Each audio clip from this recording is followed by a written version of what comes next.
Everyone's in on the Great Reset. Well, almost everyone. There's one guy who's got the power to do something to stop it, and you know exactly where I'm going. And they made a mistake. They tried to get Trump on their side, so they invited Donald Trump to Davos, I think a couple of times.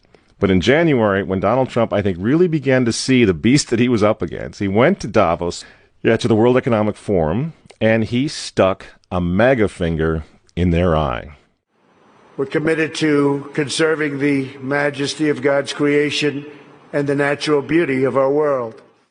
But to embrace the possibilities of tomorrow, we must reject the perennial prophets of doom and their predictions of the apocalypse. These alarmists always demand the same thing: absolute power to dominate, transform, and control every aspect of our lives. We will never let radical socialists destroy our economy, wreck our country.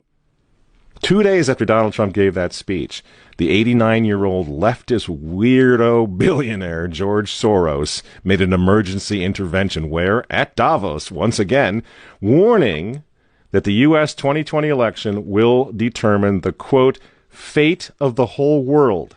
Now, in the context of Davos, take a look at this one more time. This is a month after Donald Trump addressed Davos and stuck the MAGA finger in their face. Here's what Francis, the Vatican, and Jeffrey Sachs had to say in response. And it is a dangerous country right now. It will be absolutely dangerous if Trump wins re-election. Trump wins re-election. Trump wins re-election. Francis invited this guy to the Amazon Synod as an honored guest and advisor. He's also Bernie Sanders' advisor. What's he doing in the Vatican? Why is this guy who's a promoter for socialist, out and out socialist, Bernie Sanders, what's he doing advising the Pope? Why does he have entree to the Vatican, friends? Sachs supports abortion and contraception, but that's not a problem for the Vatican. For the Vatican, for Pope Francis, and for his friends at the UN, Donald Trump is the problem, obviously, friends. Clearly, I consider the Trump administration a danger to the world, but I regard it as a purely temporary phenomenon that will disappear in 2020. Do you get it? Do you see why there's so much hate for Trump? Because with all of his faults, again, he's the capitalist. He's not the globalist. He never will be one of them, which is why he pulled the United States out of the Paris Climate Agreement. Donald Trump pulled the United States out of the World Health Organization. That's Bill Gates and company. And now he's threatening to pull the United States out of the World Trade Organization. People say, yeah, well, Donald Trump got married twice. He's a bad guy. Really? He's right in the face of the demons on this, friends. Nobody ever said he was a saint. He's knocking the sacred cows of the United Nations down all over the world right now. The General Assembly routinely votes 185 against the United States on almost everything right now. And you remember, speaking of the United Nations, in November of 2019, again, right before COVID landed, Trump went to the UN, on the floor of the General Assembly, and he declared war on globalism.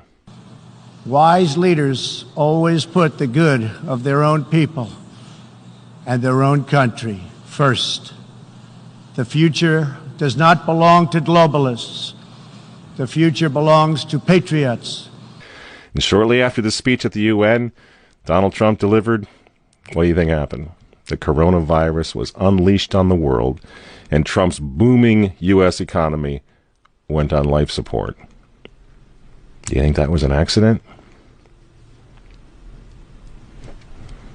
So when they tell all of us to stay home, wear your mask so grandma doesn't get sick, please understand what's really going on here.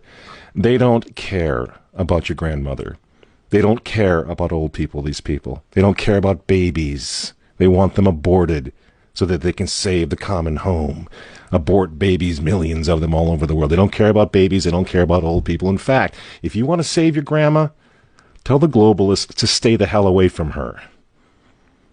You remember how some of them, like Cuomo and characters like this, were running COVID recovering patients through nursing homes? That's how much they care about grandma.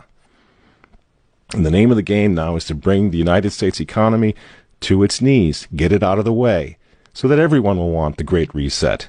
Make the new normal so intolerably abnormal that even you and I, maybe, at some point in the near future, will be begging for the vaccines because we'll be driven crazy by that point. Begging for whatever else is going to keep us safe according to our jailers and our handlers and our zookeepers. You see? That's what they want. That's why they keep using this term, new normal. You know what we do to fight back? Go to work.